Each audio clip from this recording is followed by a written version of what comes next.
Scene context, Ezekiel 4. God has Ezekiel physically act out a warning to Jerusalem. First, he builds a model of the city under siege, VB 1:3, then lies on his side for 390 days. This is a play on Israel and 40 days for Judah. Each day alludes to 1 year of sin, Vishtudu 4:8. Finally, it comes the food scene.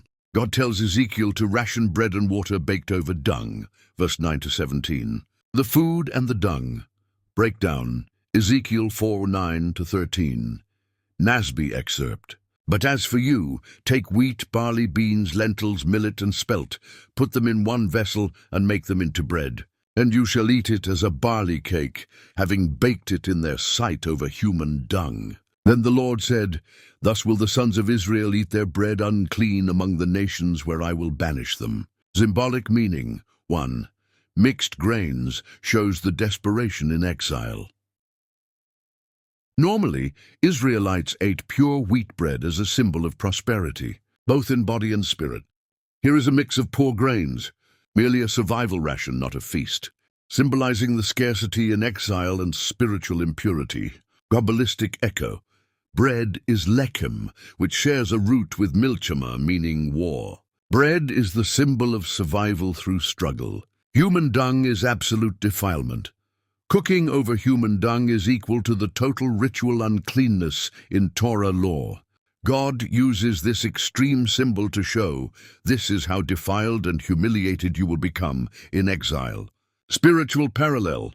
They defiled the temple, and now they will eat defiled bread.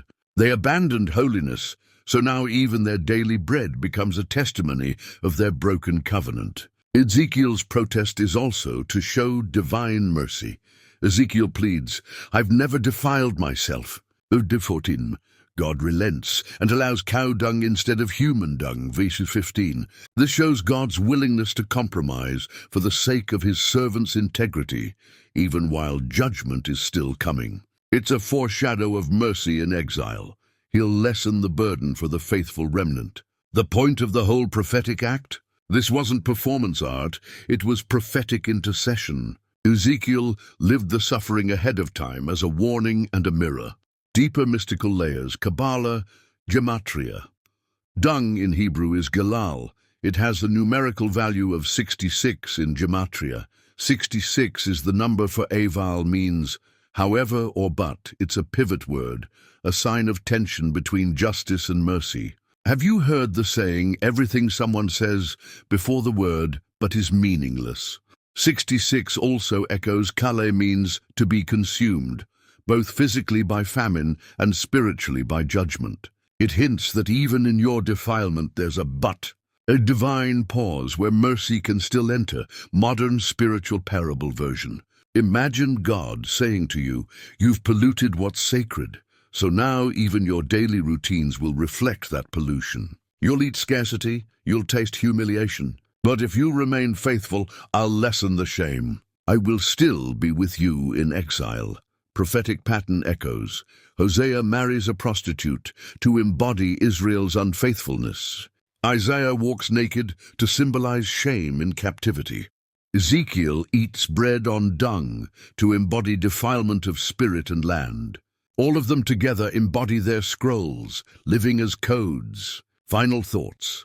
The food and dung in Ezekiel 4 isn't just about scarcity. It's a spiritual diagnosis. Your bread is no longer pure because your worship isn't. Your fire is no longer holy because your hearts are unclean. But I will still feed you. Even if it's over cow dung, I'm still with you.